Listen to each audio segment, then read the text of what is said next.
Si je te dis que je voulais devenir rappeur au nom de Lil Jim en 2013, tu me crois? Et si je te dis que j'ai peura devant 250 voire 300 personnes sur scène en 2013, tu me crois?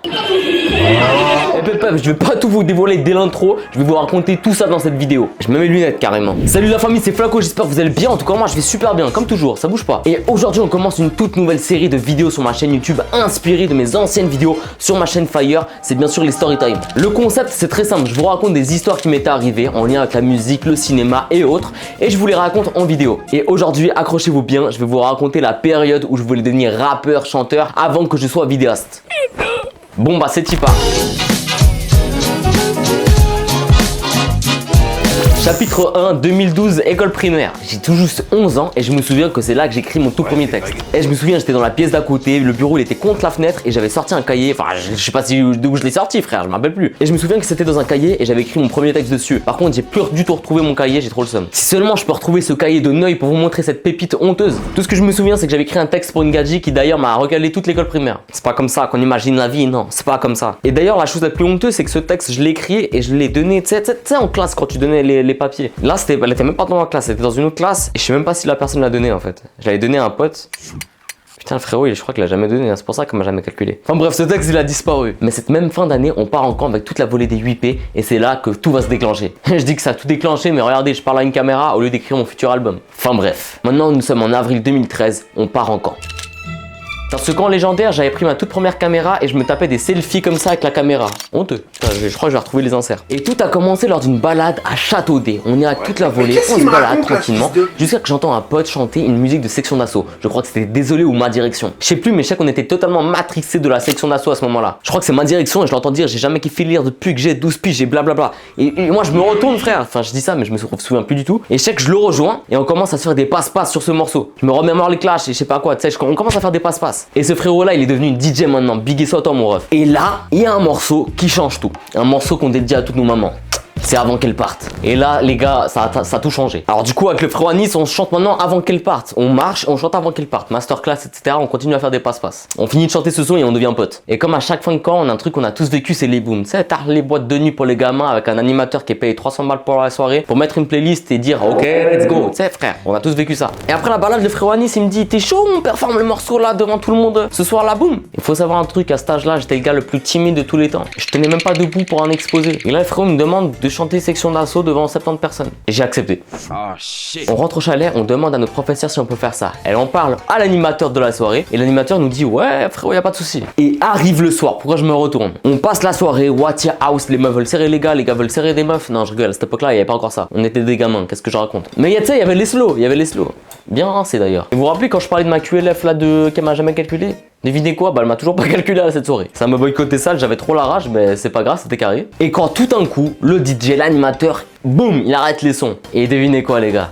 Je sors les lunettes de soleil, paf, je me croyais comme une rosta avec mon frérot. Il nous appelle, on monte sur scène, non je rigole, c'était 2 chaises. On monte sur les chaises, j'étais à la même hauteur que les autres en montant sur la chaise. Non je rigole, putain je me taille à moi-même frère. Je me retourne, je fais DJ bah non je rigole, à cette époque là je connaissais pas. Il balance donc l'instru qui était un karaoké de Avant qu'elle parte et on commence à chanter. Personne s'y attendait frère, personne. Mon frérot Anis il s'occupe de faire le couplet de Masca, le refrain et l'outro, tandis que moi je chante la partie de Black M, une partie de Gims et aussi une autre partie. Enfin bref on chante. Paf, choc bar, on finit le son, choc bar. Je pensais que la go elle allait me calculer frère. Décidément rien à foutre hein. Ma professeure choc bar car même en classe quand elle me demandait la date du jour en allemand frère je bégayais et là elle se dit mais comment ça se fait que ce gnome il est sur une chaise en train de peurer devant 70 personnes. Et ensuite la go elle a voulu danser avec moi, mais non je rigole pas du tout vrai, elle s'est dit mais c'est qui ce guignol sur une chaise avec des lunettes de soleil alors qu'il fait nuit? Peut-être le petit-fils de Gilbert Montagnier frère. T'as chimique, c'est honteux ce que je suis en train de faire, je suis désolé Gilbert Montagnier. Je suis en train de vriller total là. Enfin bref, fin de soirée, on rentre dormir, il est 21h. Bah frère, on avait 11 ans. On rentre du camp, etc. Et ensuite, là, la semaine prochaine ou quelques semaines après,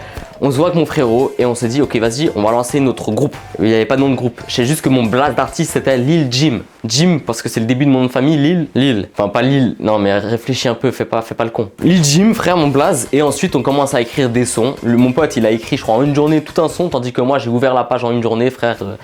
c'est pas fait pour moi je crois. Hein. Et ensuite je me rappelle que j'avais reçu mon tout premier téléphone à ce moment-là et on était sorti mettre une instru mais on n'avait pas d'enceinte, tu vois. Du coup ma mère elle m'avait offert une enceinte que j'avais cassée au bout d'une journée. Mais un frérot du nom d'Azam, frère, moi je l'appelais l'informaticien, il est arrivé, il me l'a réparé l'enceinte et c'était carré. Et du coup on a commencé à écrire nos premiers textes à ce moment-là, à mes 11 ans, dehors, à l'école Bon Séjour, je me rappelle, dans un temps pluvieux, on était cachés sous un toit, dans un passage et on a écrit nos premiers textes. Enfin bref, le temps passe et on arrive au mois de mai 2012, la préparation du spectacle de fin d'année.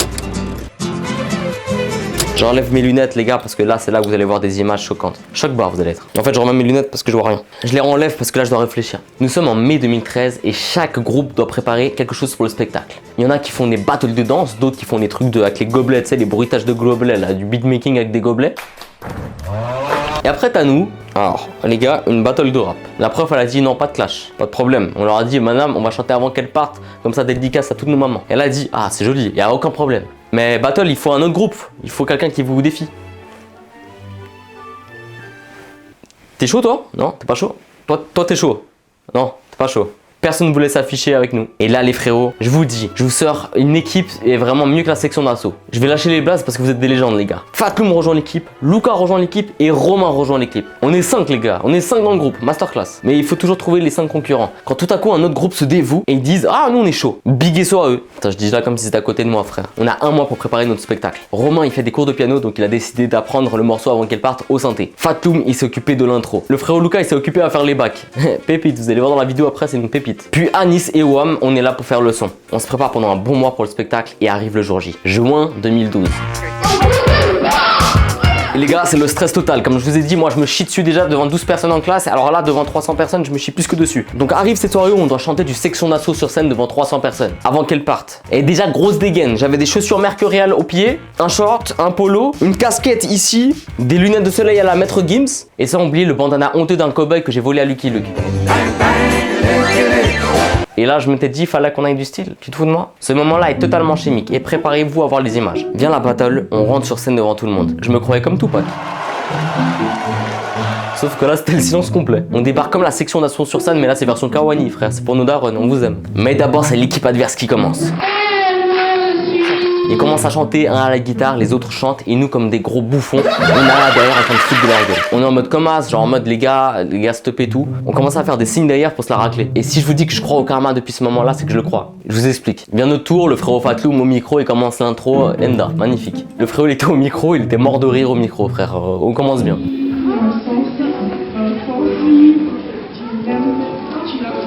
Romain, il dead ça au piano, tranquille, etc. Quand tout d'un coup, vient mon tour. Je m'assois carrément, je me fais petit tellement que j'ai honte là. Mon frérot Fatloum, quand il a fini de chanter, il m'a passé le micro, mais il a sans faire exprès éteint le micro. Le frérot éteint le micro, il me donne et je commence à rapper. Et quand je commence à rapper, j'entends un gars devant moi.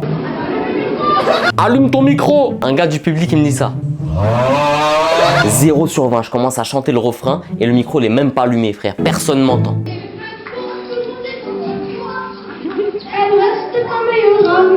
Et dans ma tête, c'est la catastrophe, sans déconner, c'était chimique. Alors je continue à chanter, mon frérot Luca qui fait les bacs d'ailleurs, ce masterclass c'est bacs. Je suis sûr. Et frère, masterclass.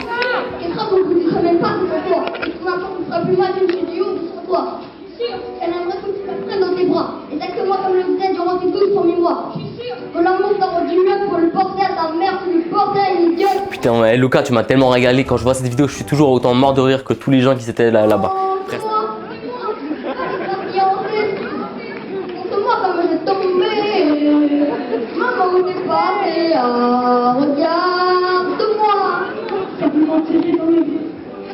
Frère, c'était trop drôle, on était tellement investis et les bacs ils étaient incroyables. Genre je rappais, je passais comme ça, il allait derrière moi, il faisait comme ça, il sortait sa tête comme ça. Oh, incroyable, Luca, tu m'as régalé. Le frérot Anis ensuite il performe, masterclass, tout se passe bien, il fait la outro. Moi,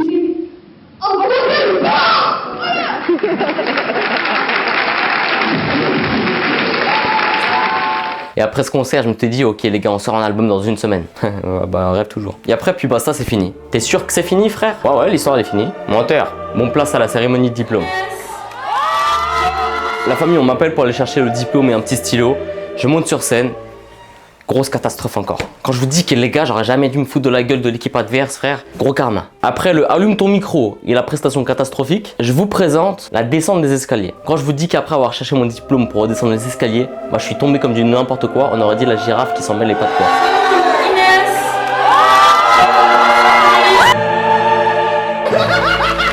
Tomber des escaliers, c'est quoi cette honte? Même après 12 ans, je suis toujours autant dépité. Bon, après la vérité c'est que c'est les vacances d'été, j'oublie le chapitre du rap, j'arrête la musique et ensuite, une année après, je décide de lancer ma chaîne YouTube. Mais ensuite, je mens parce qu'à mes 14 ans, j'ai écrit un autre texte et j'ai retrouvé le texte. Je vais vous le lire. Bon, bien sûr, ça parle encore une fois d'une go que j'ai encore flop d'ailleurs. Alors les gars, je vais pas vous le rappeler, vous êtes des oufs. Je m'apprêtais à décoller avec une fusée, frère, déjà ça. En quittant la stratosphère, je me rapprochais de toi. Je me demandais pourquoi on s'est séparés alors que j'étais jamais avec. Je reviens te reconquérir et bah ouais c'est mon choix. Mais c'est qui ce fou? J'étais qui comme détraqué de dire ça? Mais c'était un ouf. Me voilà arrivé dans la thermosphère. Je vois des aurores boréales aussi belles que toi. Putain je kiffais l'espace moi. T'étais une belle étoile mais ça s'est tourné en guerre des étoiles. Les problèmes sont arrivés à cause de ces astéroïdes. Ils ont croisé mon chemin essayant de défoncer mon bolide. Activation du bouclier, je suis prêt à tout surpasser. Même la NASA n'ont pas la face de ma fusée. J'abandonne, j'arrête. Je méritais rien du tout frère. Et ensuite du coup j'ai fermé ce chapitre et je me suis lancé sur YouTube le 27 décembre 2014 pour en faire encore des vidéos 10 années après. Putain heureusement que j'ai pas continué à écrire des sons et à faire de la musique. Mais après ma passion pour le rap et la musique n'a pas changé, elle a même explosé. Je suis toujours autant fan de rap, de musique, de tout. Je baigne toujours dedans mais avec un autre regard et aussi d'une autre manière. Bref la famille c'était Flaco, merci d'avoir regardé cette vidéo. N'hésitez pas à lâcher un petit like, de commenter, de partager. Je vous referai de temps en temps d'autres vidéos storytime de ce type sur des sujets en lien avec le rap, par exemple peut-être une anecdote sur des tournages de clips ou autres et essayer de vous faire des vidéos de ce genre assez fréquemment. C'était Flaco, n'hésitez pas à me follow sur Instagram et sur ma chaîne Fire, je vais être pas mal actif dessus aussi et merci d'avoir regardé cette vidéo, prenez soin de vous.